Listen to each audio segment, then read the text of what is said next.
Hello friends, एक बार फिर से वेलकम बैक करता हूँ वार फार्मेसी के ऑनलाइन लर्निंग प्लेटफॉर्म पे। तो फ्रेंड्स, आज हम लोग फार्माकोलॉजी का टॉप 30 जो पढ़ रहे थे उसका पार्ट 2 पढ़ने वाले हैं। यानी हम पार्ट 1 में 10 क्वेश्चंस को डिस्कस किए थे जो कि मोस्ट एक्सपेक्टेड था और मोस्ट इंपॉर्टेंट भी था। ठीक है, तो बहुत ज़्यादा इंपॉर्टेंट क्वेश्चन था वो। एंड आज पार्ट 2 में भी कितना 10 क्वेश्चन डिस्कस करेंगे जो कि ये भी मोस्ट एक्सपेक्टेड एंड इंपॉर्टेंट है। बहुत ज़्यादा एक्सपेक्टेड है भैया 2026 यानी 2026 के एग्जाम में आने वाले।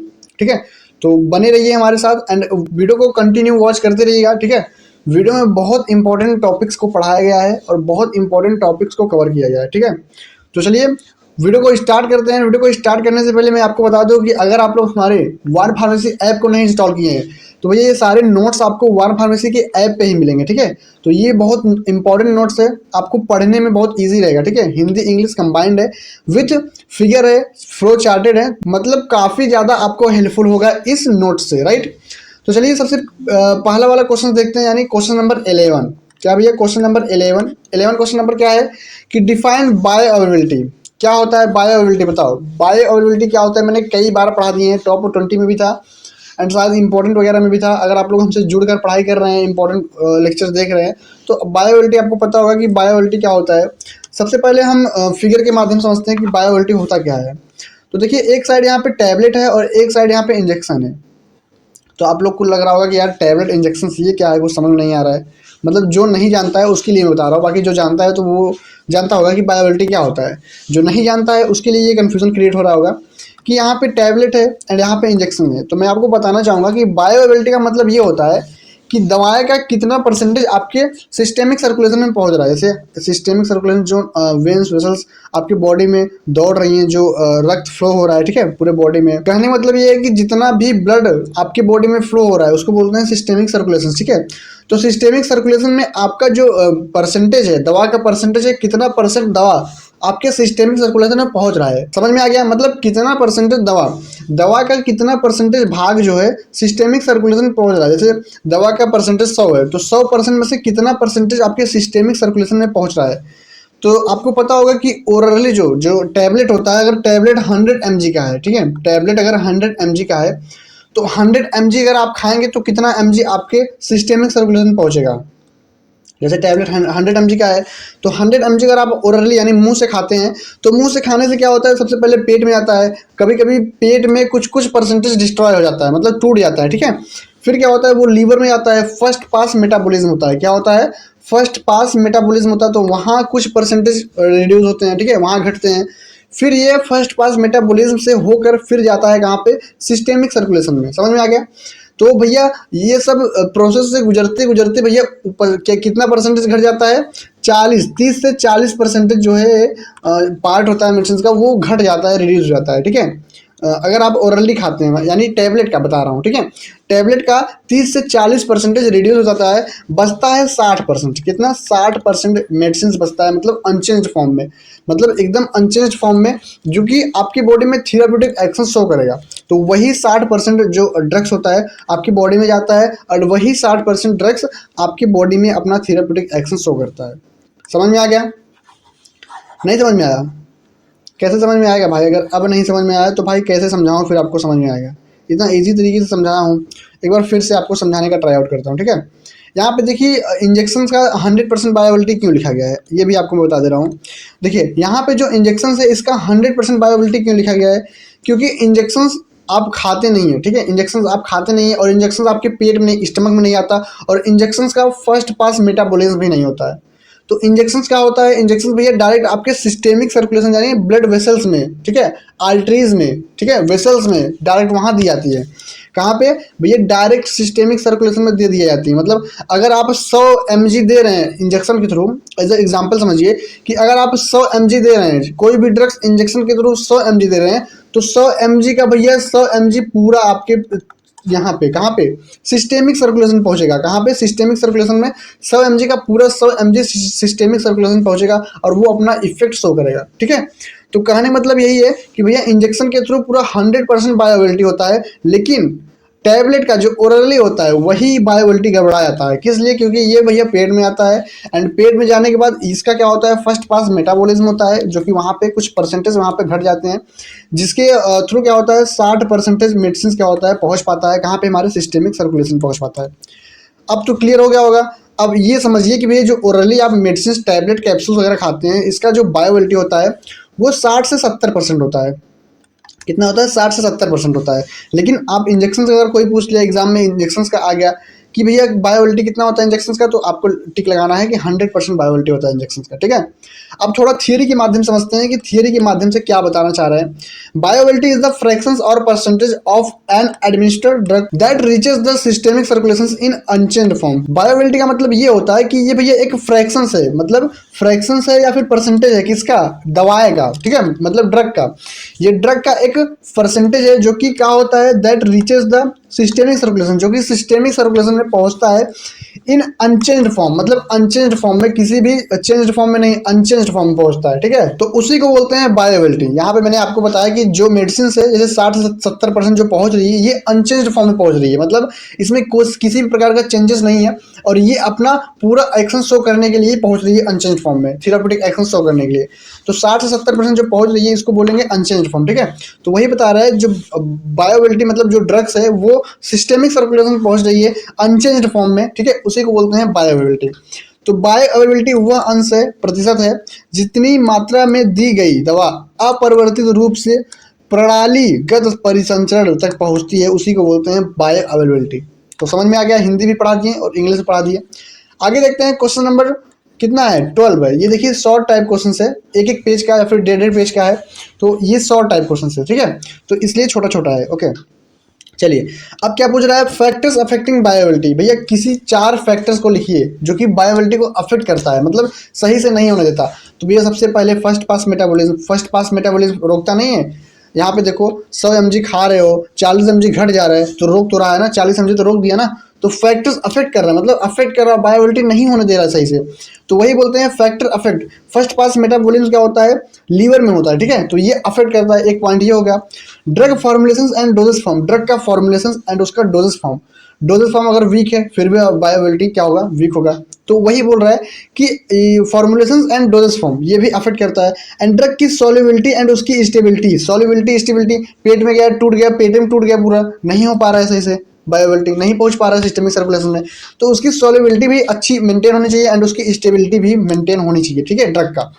And gastro intestinal motility and pH, मतलब जो गैस्ट्रो इंटेस्टाइनल की मोटिलिटी गतिशीलता होती है और उसका पीएच होता है, तो ये भी एक फैक्टर है जो कि हमारे बायोअवेलेबिलिटी को अफेक्ट करता है। तो 4 फैक्टर्स यहाँ पे बोल रहा था, first second third fourth, 4 factors हम लोग यहाँ पे लिख दिए। राइट, चलो आगे देखते हैं, यहाँ पे हिंदी भी देख लेते हैं। यकृत में फर्स्ट पास यानी उपापचय होता है, मेटाबॉलिज्म होता है, दवा के निर्माण स्वरूप रूप से और डोजेस फॉर्म भी अफेक्ट करता है, दवा की घुलनशीलता और स्थिरता भी अफेक्ट करता है, जठरांत की गतिशीलता और पीएच भी अफेक्ट करता है हमारे बायोअवेलेबिलिटी को। राइट, ओके, आगे देखते हैं क्वेश्चन नंबर 13 क्या बोल रहा है, डिफाइन ड्रग एब्जॉर्प्शन। अब बताइए ड्रग एब्जॉर्प्शन से आप क्या समझते हैं। अगर आप लोग ने पढ़ा होगा ड्रग एब्जॉर्प्शन तो आप लोग को पता होगा कि ड्रग एब्जॉर्प्शन होता क्या है, बताओ। ये फार्माकोकाइनेटिक का कौन सा पार्ट है, बताओ। फार्माकोकाइनेटिक में बेसिकली 4 पार्ट होते हैं, आपको मैंने बताया था ADME, याद आया कुछ, ADME। तो ये फार्माकोकाइनेटिक का कौन सा पार्ट है, सबसे पहला ही पार्ट है ड्रग एब्जॉर्प्शन। ए से एब्जॉर्प्शन होता है, डी से डिस्ट्रीब्यूशन, एम से मेटाबॉलिज्म एंड ई से एक्सक्रीशन। कुछ समझ में आ रहा है, कुछ याद आ रहा है प्रीवियसली, जब आप लोग रिवीजन नहीं करेंगे तो कहाँ से याद आएगा। ठीक है, चलिए ड्रग एब्जॉर्प्शन क्या होता है। ड्रग एब्जॉर्प्शन का मतलब ये होता है, यहाँ पे आप इमेज के माध्यम से देखिए, जो ये वेन्स है मतलब नस है, आपकी बॉडी में जो नस वगैरह होती है तो ये नस है। ठीक है, अब नस में ये जो आपको दिख रहा है छोटे छोटे बबल्स, बबल्स दिख रहा है आपको ना, छोटे छोटे जो बबल्स है ये ड्रग्स है, इसको बोलते हैं ड्रग्स, मतलब यही आपका दवा है। ठीक है, तो ये दवा आपके सिस्टेमिक सर्कुलेशन यानी इस नस तक पहुंचने की प्रोसेस को ही एब्जॉर्प्शन बोलते हैं। क्या बोलते हैं, एब्जॉर्प्शन। समझ में आ गया, नहीं समझ में आया, फिर से समझा रहा हूँ। ये जो ड्रग्स है, ये जो बबल्स है, छोटे छोटे बबल्स है, इसीलिए इमेज लगाया हूँ ताकि आप लोग अच्छे से कैप्चर कर पाए। जो ये बबल्स है भैया, इस बबल्स को आपके सिस्टेमिक सर्कुलेशन में यानी नस में पहुंच जाने की प्रोसेस को ही हम लोग बोलते हैं कि भैया एब्जॉर्प्शन हो गया है, दवाओं का एब्जॉर्प्शन हो गया है। ठीक है। थियरी के माध्यम से समझते हैं, drug absorption is the process by which a drug passes from its site of administration into the systemic circulation, यानी एडमिनिस्ट्रेशन से ये पास होकर सिस्टेमिक सर्कुलेशन तक जाता है। इस प्रोसेस को हम लोग क्या बोलते हैं, ड्रग एब्जॉर्प्शन। हिंदी देख लेते हैं, ड्रग एब्जॉर्प्शन वह प्रक्रिया है जिसके द्वारा दवा अपने प्रशासन स्थल से प्रणालीगत परिसंचरण यानी सिस्टेमिक सर्कुलेशन में प्रवेश करती है, जिसको हम लोग बोलते हैं ड्रग एब्जॉर्प्शन। आई होप आपको समझ में आ गया होगा, बहुत इजी तरीके से एंड इमेज के माध्यम से समझा रहे हैं। तो भैया अगर अब नहीं समझ पा रहे हैं तो कब समझेंगे यार, समझने का कोशिश कीजिए। एग्जाम बहुत पास आ गया है, एग्जाम आपका मई के लास्ट वीक से एग्जाम आई थिंक शेड्यूल करा रही है, कौन, पीसीआई शेड्यूल करा रही है, ठीक है। तो वही बता रहे हैं कि ड्रग एब्जॉर्प्शन वगैरह सब अच्छे से पढ़ लीजिए, मतलब ड्रग एब्जॉर्प्शन ही नहीं, सारे सिलेबस में सारे टॉपिक्स को अच्छे से कवर कीजिए, ठीक है। टॉप 20 अच्छे से पढ़िए, टॉप 30 पढ़िए एंड इंपॉर्टेंट क्वेश्चंस पढ़िए एंड पीवाईक्यू है उसको पढ़िए, क्वेश्चंस बैंक आया है उसको पढ़िए, ठीक है। मॉडल पेपर प्रैक्टिस सेट आया है उसको पढ़िए। अगर नहीं पूरे साल पढ़ पा रहे हैं तो इतना तो मेहनत करना पड़ेगा यार, नहीं मेहनत करेंगे तो नहीं पास हो पाएंगे, सिंपल सी बात है, नहीं मेहनत करेंगे तो नहीं पास हो पाएंगे। तो आई थिंक ड्रग एब्जॉर्प्शन आपको समझ में आ गया। चलिए आगे बढ़ें, चलिए आगे देखते हैं। आगे थोड़ा फैक्टर्स देख लेते हैं, कौन कौन सा फैक्टर्स है जो कि ड्रग एब्जॉर्प्शन को क्या करता है, इन्फ्लुएंस करता है, यानी उसको रोकता है। तो सबसे पहले ड्रग की सॉल्युबिलिटी, मैंने आपको बताया कि ड्रग कितना सॉल्युबिलिटी है, सॉल्युबल कितना है, पानी में घुलनशील है या फिर नहीं है। ड्रग की स्टेबिलिटी यानी उसकी स्थिरता, लिपोफिलिसिटी, लिपोफिलिसिटी क्या ड्रग का है, ठीक है। एंड फॉर्मुलेशन फैक्टर्स, उसका डोजेस फॉर्म एंड एक्सपिएंट क्या क्या मिलाया गया, एक्सपिएंट के कारण कोई कोई अफेक्ट कर देता है। एंड फिजियोलॉजिकल फैक्टर जैसे एज वगैरह हो गया, एंड पीएच हो गया, एंड गैस्ट्रिक इम्पिटिंग टाइम हो गया, एंड इंटेस्टाइनल मोटिलिटी हो गया, जो इंटेस्टाइनल का मोटिव गतिशीलता होता है वो। एंड पैथोलॉजिकल फैक्टर्स जो डिजीज स्टेट, अगर किसी को ऑलरेडी कोई क्रोनिक डिजीज है तो उसमें भी सही से एब्जॉर्प्शन वगैरह नहीं होता है। तो ये कुछ फैक्टर्स हैं जो कि अफेक्ट करता है किसको भैया, ड्रग एब्जॉर्प्शन को अफेक्ट करता है। यहाँ पे देखिए थोड़ा हम लोग थियरी के माध्यम से आपको याद करने के पर्पज से यहाँ पे स्टेप बाय स्टेप दिए हैं। जैसे रूट्स ऑफ एडमिनिस्ट्रेशन, जैसे रूट्स ऑफ एडमिनिस्ट्रेशन आप किस तरीके से खा रहे हैं, ओरली खा रहे हैं या फिर इंट्रावेनस इंजेक्शन ले रहे हैं या फिर इंट्रामस्कुलर ले रहे हैं, तो वो भी अफेक्ट करता है। अगर ओरली लेंगे तो भैया अफेक्ट करेगा। एंड आगे क्या है, blood flow to the absorption side, blood flow, कितना ब्लड फ्लो अच्छा है या फिर सही नहीं है, तो ये भी अफेक्ट करता है। सरफेस एरिया, सरफेस एरिया क्या है, मतलब बड़ा है या फिर छोटा है। Lipid solubility of drug, drug की लिपिड सॉल्युबिलिटी क्या है। यहाँ पे 5th पॉइंट बोल रहा है भैया पीएच, जो मेडिसिन का क्या पीएच है, आपके गैस्ट्रोइंटेस्टाइनल का क्या पीएच है, तो वो भी इसको अफेक्ट करता है। 6 क्या बोल रहा है, presence of food in stomach, अगर स्टमक में खाना वगैरह अवेलेबल है पहले से तो भी अफेक्ट कर सकता है, ठीक है। कोई गैस्ट्रिक एसिड है वो भी अफेक्ट कर सकता है। तो ये क्या है, कुछ कारक हैं जो कि हमारे ड्रग एब्जॉर्प्शन को अफेक्ट करते हैं, सही से नहीं होने देते हैं, राइट। ओके आगे देखते हैं, आगे क्या है भैया, आगे क्वेश्चन नंबर 14 है जो कि ड्रग एक्सक्रीशन है। क्या है भैया, define excretion of drugs, drug का क्या एक्सक्रीशन है उसका थोड़ा डिफाइन करना है। तो ड्रग एक्सक्रीशन आपको मैं बता दूं, जो फार्माकोकाइनेटिक का 4 स्टेप होता है, ADME ना, यही होता है ना, absorption, distribution, metabolism and excretion. तो ये लास्ट स्टेप है, फार्माकोकाइनेटिक का लास्ट स्टेप है। तो मोस्टली ये किडनी के थ्रू एलिमिनेट होता है। एक्सक्रीशन जो प्रोसेस है, जो एक्सक्रीशन प्रोसेस होता है भाई, ये मोस्टली किडनी के थ्रू होता है। किडनी में बनता है ना, जो भी जितने भी वेस्ट वाटर हो जाते हैं ये किडनी के थ्रू ब्लेडर में आते हैं, तो यहाँ पे इकट्ठा होता है। जब यहाँ पे इकट्ठा भर जाता है फिर आपको क्या होता है, यूरिन, मतलब आपको पेशाब लगता है, ठीक है। तो पेशाब जब करने जाएंगे तो भैया वहाँ से ड्रग एक्सक्रीशन होगा, ठीक है, समझ में आ गया। तो ये प्रोसेस होता है ड्रग एक्सक्रीशन का। चलिए इसको थोड़ा थियरी के माध्यम से आप समझ लेते हैं कि ड्रग एक्सक्रीशन क्या होता है। Drug excretion is the process by which drugs and their metabolites are removed from the body through various routes. मतलब ड्रग एक्सक्रीशन वो प्रोसेस होता है जो क्या होता है, जिसमें ड्रग्स और या फिर उसके मेटाबोलाइट्स, जो ड्रग्स होते हैं या फिर उसके मेटाबोलाइट्स होते हैं, जो मेटाबोलाइट्स होकर कन्वर्ट हो जाते हैं वेस्ट मटेरियल में, राइट।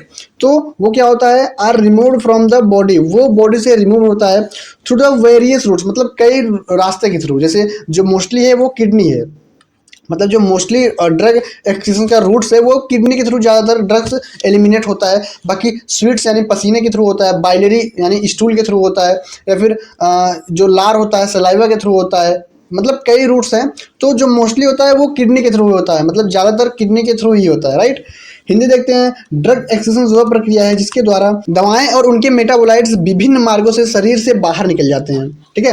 जो दवाएं होते हैं या फिर विभिन्न मेटाबोलाइट्स होते हैं वो विभिन्न मार्गों से शरीर से बाहर निकल जाते हैं। इसी प्रोसेस को हम लोग बोलते हैं ड्रग एक्सक्रीशन, राइट, समझ में आ गया।